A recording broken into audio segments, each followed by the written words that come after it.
9.5 more hours to get there. Pacers, Knicks, let's take you through it. And we'll hear from the Countdown crew, Stephen A. Michael Wilbon, who's seen 40 Game 7s in person, will join with his perspective.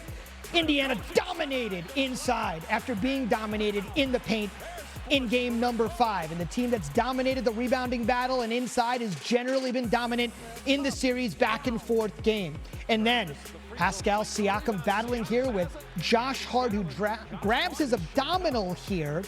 He eventually would end up leaving the game. He's been the Knicks' toughest guy. Mike Breen called him, maybe not their best player, that's Brunson, but their emotional leader, their spiritual leader, their heart and soul, and that really negated the impact he's had all postseason long. Thibodeau not really sure on his Game 7 condition at the moment. Back the other way, Tibbs did make a big change in the lineup, swapping out Achua for Miles McBride, and McBride is making Tibbs look great to the rack. Back and forth game, McBride had 11 in the first. The Nova Knicks, though, were back at it. Brunson, Hart, got it back, loose ball, find that third Nova connection. DiVincenzo for 3 in the corner, and it's a back and forth game heading to the second quarter. Obi Toppin, once drafted by the Knicks in the top 10, didn't really work out in New York, got a change of scenery, and things are working out real well. Toppin takes flight, and indeed, there's no stopping Obi. Gotta say, Jalen Brunson had 40 plus in game number 5. He had 31 here, led everybody, but his shooting percentage, particularly in the first half, really rough.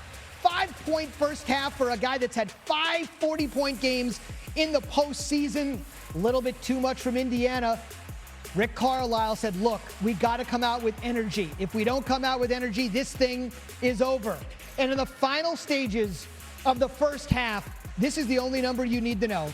Indiana had 40 paint points in the first 24 minutes, their most in any playoff over the last 25 years. They've got a double-digit lead heading to the half. This was the first time all season they were facing postseason elimination.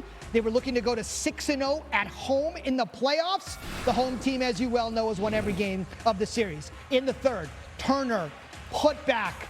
Indiana's up a baker's dozen as we get set for Game 7, and you could really feel it here. Championship experience, nobody on either team really has it except for Pascal Siakam, who you're going to hear from here in just a moment. They go up 13. Halliburton had a pretty quiet Game 5 at 13, said we can't be frenzied. We've just got to calm down, not let the moment be too big.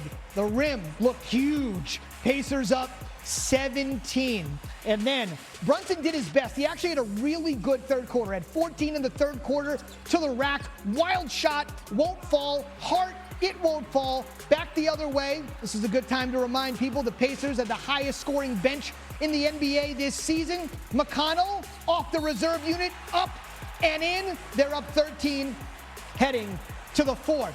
The big story, though, as you know, OG Anunoby missing his 4th straight game with a hamstring injury, and now Hart with this abdominal injury that Tibbs is being very murky about, which you kind of understand.